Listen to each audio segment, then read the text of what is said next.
Welcome to another In the Mood to Scrap video presented by Two Peas in a Bucket. My name is Janna Werner and today we are going to create this layout that was inspired by this mood board. We're not only going to work with colors but also create our own pattern paper with a scratch paper. Without further ado, let's get started. In the first step I'm going to apply gesso to the cardstock and I spread it, not a lot of it, just very thin layer. And I know I want my photos to be in this area and I want to highlight in that area with colors. So I'm just adding the gesso where I want the color to be. And as you can see, if I have too much paint, I just take it away with the scraper. And now just let it dry or use the heat gun to dry it. As soon as the gesso has dried, I can start adding the paint that I want to be behind the photos. I have two quite small photos and I want them to be in the middle of this gesso covered area. I want the background to be decent and still joyful, so I will choose a yellow color. This is a gelato, and I'm adding a bit of the gelato paint, or whatever you might call it, onto a piece of foil. And then I mix it with water and apply it on the gesso surface. If this is too intense for you, you can use a paper towel and take a bit of the color off. I will be placing a self-made pattern paper in the back, so I need to keep in mind that when there's paper behind it, I still want things to be seen, so I have to add a bit more paint on the outside. Now let the paint dry or use a paper towel to wipe off the excess.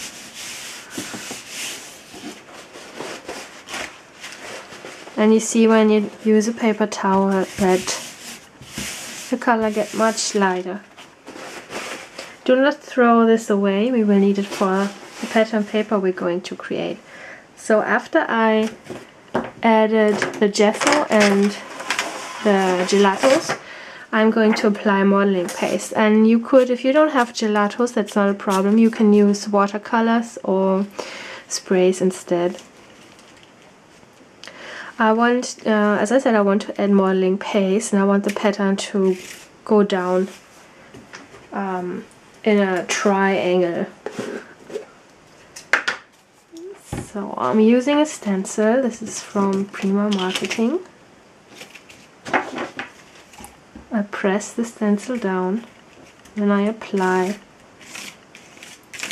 the modeling paste, and just like with the gesso, I spread it quite thin. And after you're done, you just take it off and you have this nice pattern on the cardstock. And now I just need to let it dry for a while. While the acrylic paint is drying, I'm starting to create my pattern paper, and I press the gelato mix onto a piece. This is just paper that you use for your printer. This is nothing fancy, and actually this is just treated like a scratch paper. So I'm using a few stamps and also a pencil, and with a pencil I just draw some lines here and there. I have a date stamp from Dear Lizzie. I don't really care about what it says now, I'm just adding a few of these images. I can just leave this open. Adding a bit of masking tape and I add spray splatters. You can go totally wild on this or just use a scratch paper that you have in stock.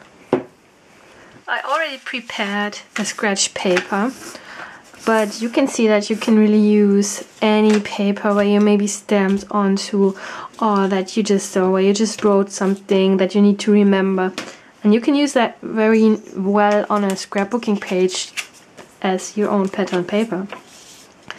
I have on this one stamps, gelato, spray and masking tape or washi tape. This is from Tim Holtz. And I will place my photos like this. So I'm going to cut the paper here.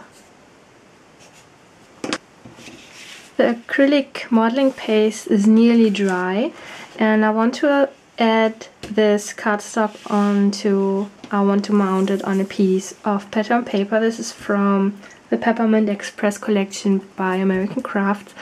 And as I want this pattern paper to be seen, I'm going to cut off a bit of the edges, and I'm going with, well, let's say 1 centimeter on one side and 1 centimeter on another side. Instead of using the paper in this direction, I'm going to turn it around, and you see that I have my pattern paper here.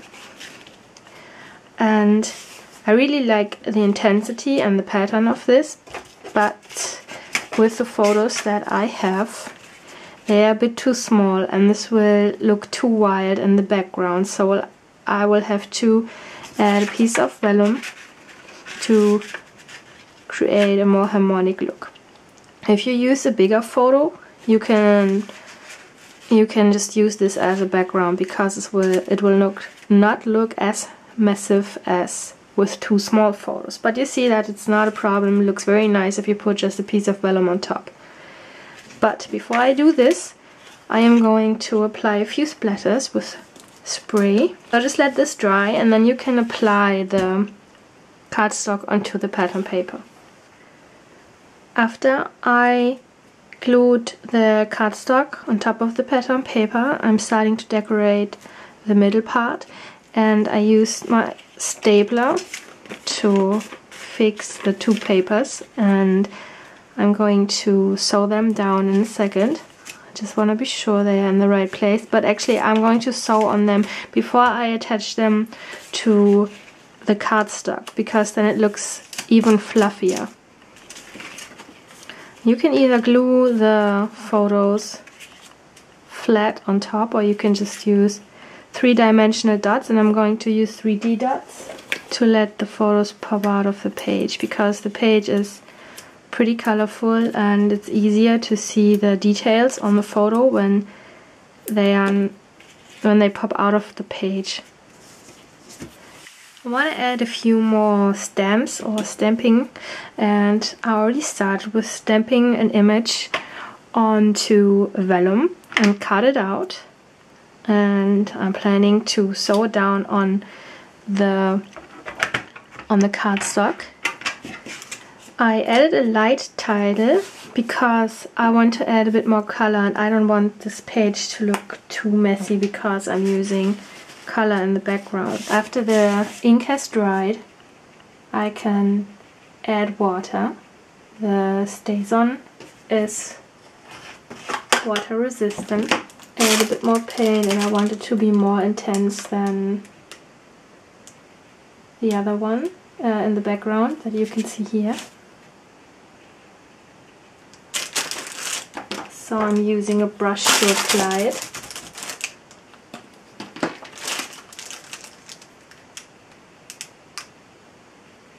What you could also do is